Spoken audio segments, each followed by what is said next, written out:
As a caregiver, you have accepted responsibility for looking after a sick, elderly, or disabled loved one.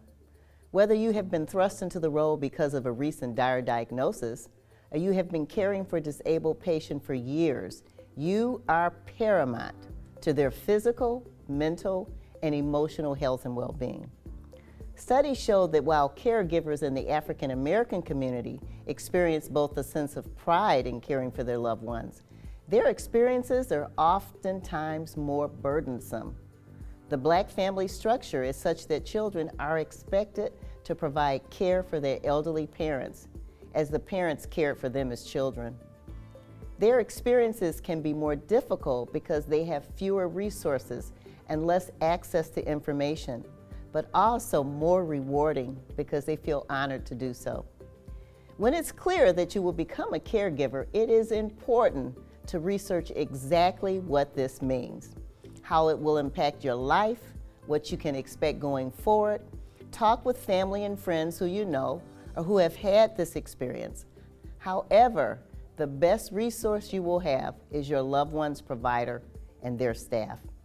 Healthcare providers and caregivers have to work together to achieve healing, stabilization, and quality of life for the patient.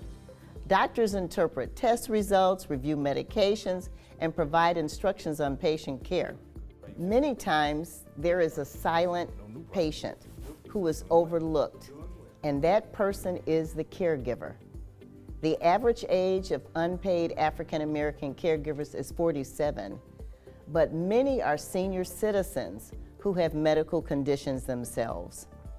Healthcare providers have been tasked to inquire about well-being of the caregiver by asking, "How are you doing?" Unfortunately, this practice is not happening nearly enough. In Black families, the overwhelming number of caregivers are women. However, millions of Black men are also caregivers. Both sexes tend to be private about their situations and most often shoulder the task of caregiving alone.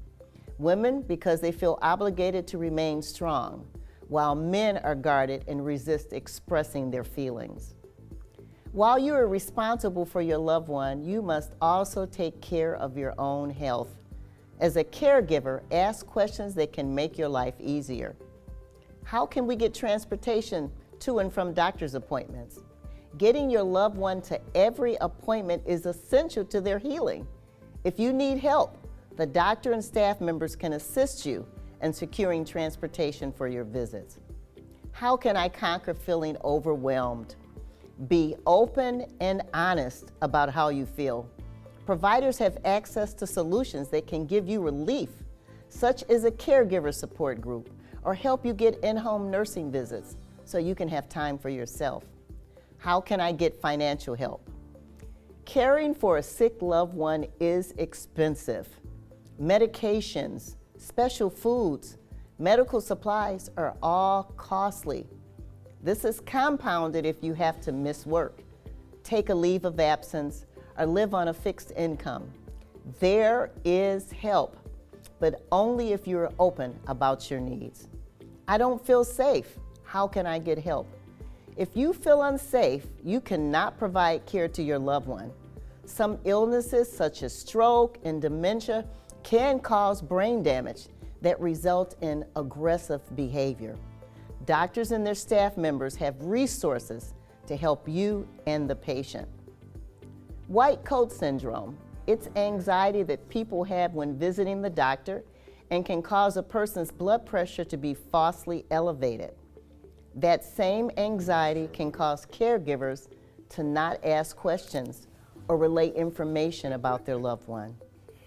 Physicians and their staff members are trained for holistic healing, and this includes having conversations with caregivers and being on alert for stress signals in both patients and caregivers for the most successful outcome.